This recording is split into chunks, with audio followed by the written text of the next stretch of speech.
Sonny Liston's fist was the size of a small ham. That is not a metaphor. Reporters measured it.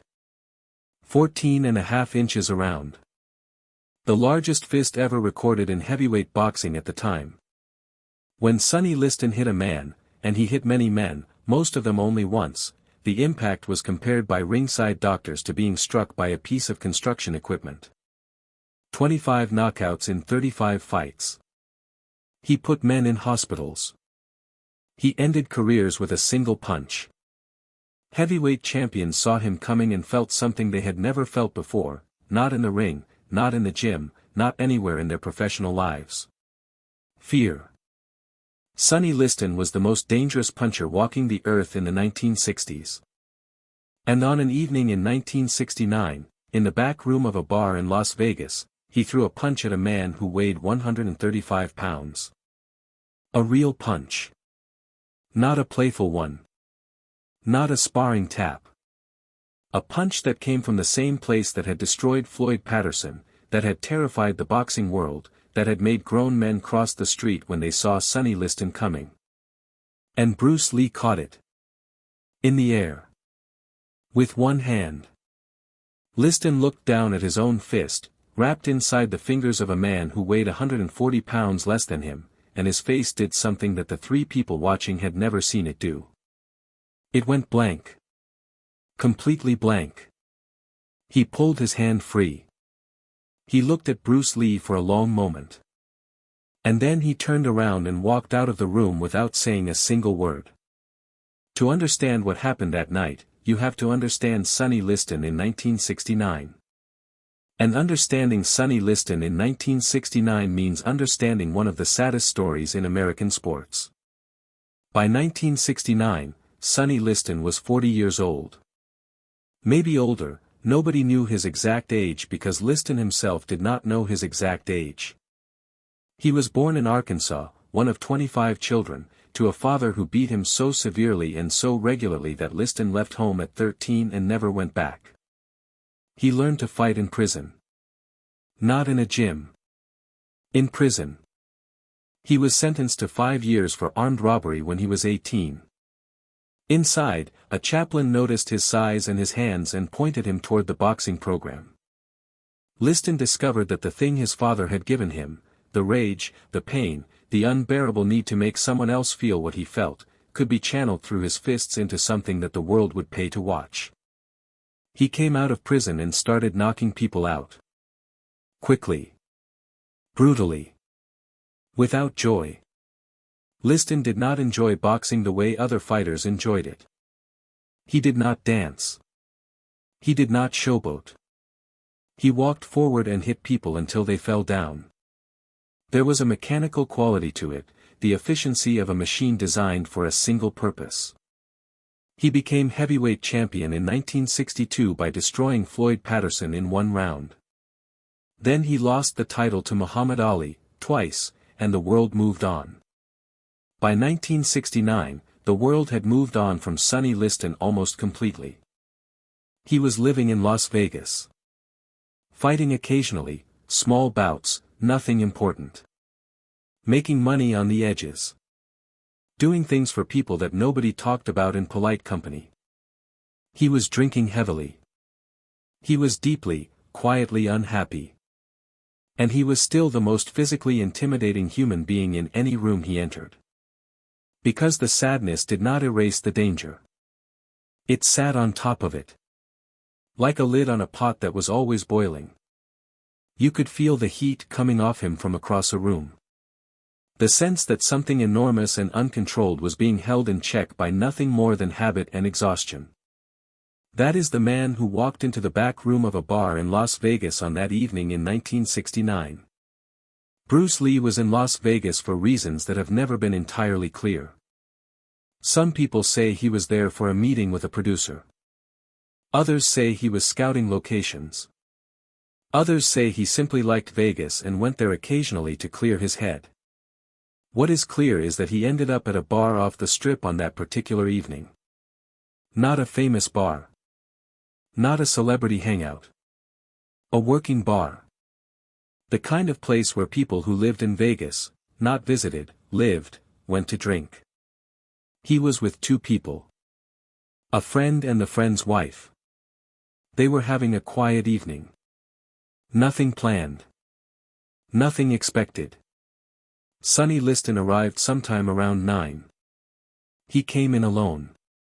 He was drinking before he arrived, not drunk, but heavy. The way Liston drank in those years.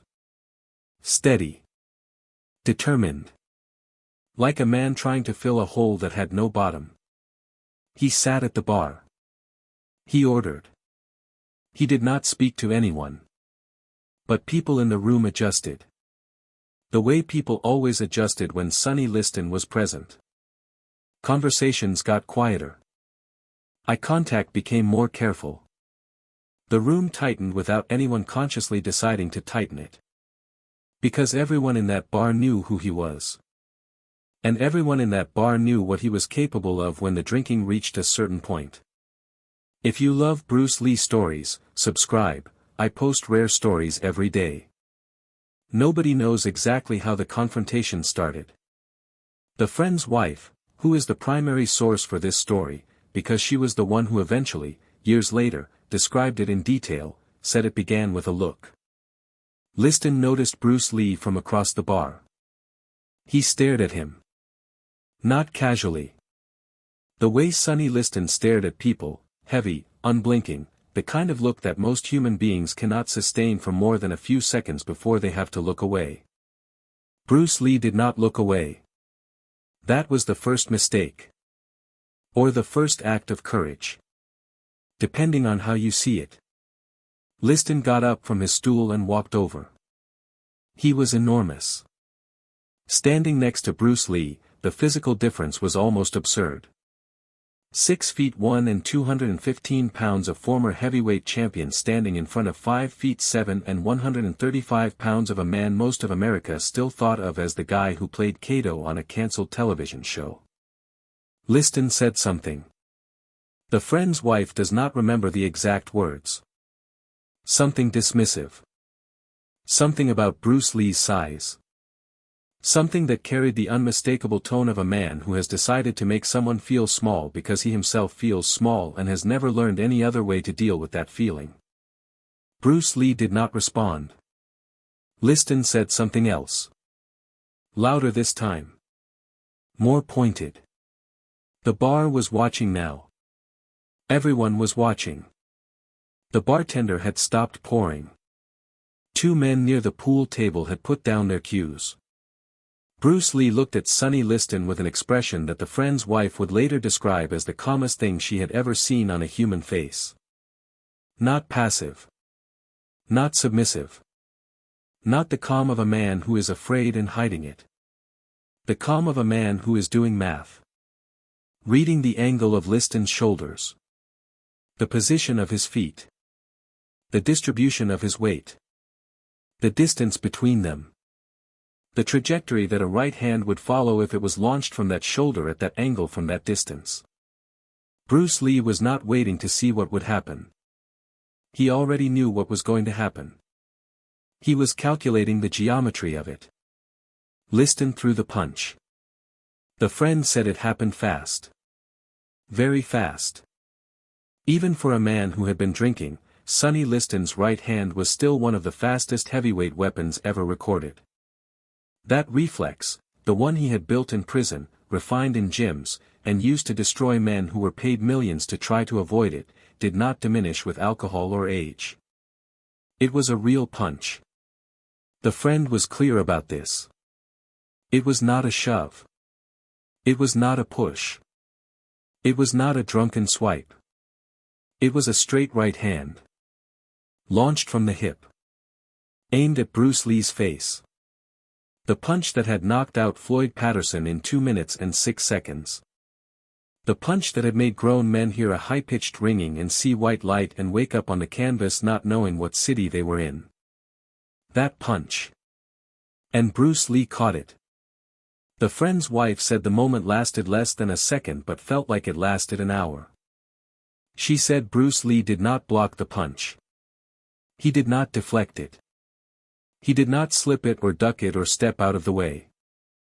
He caught it. His hand came up, not before the punch was thrown, but at the exact same moment, as if both movements were part of the same event, and closed around Sonny Liston's fist the way you might close your hand around a ball someone had tossed to you in a park. Naturally. Without strain. Without urgency. The impact, the force that should have been traveling through Liston's arm, through his fist, into Bruce Lee's face, went nowhere. It was absorbed. Stopped. Held. Like catching a bullet in a jar of sand. Bruce Lee stood there with Sonny Liston's fist inside his hand.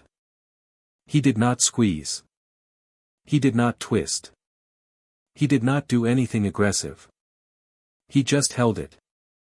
The friend's wife said she could see the muscles in Liston's arm flexing, trying to push forward, trying to complete the punch, trying to drive through this impossible obstacle, and she could see that the punch was not moving. Liston's face went through 3 expressions in rapid succession.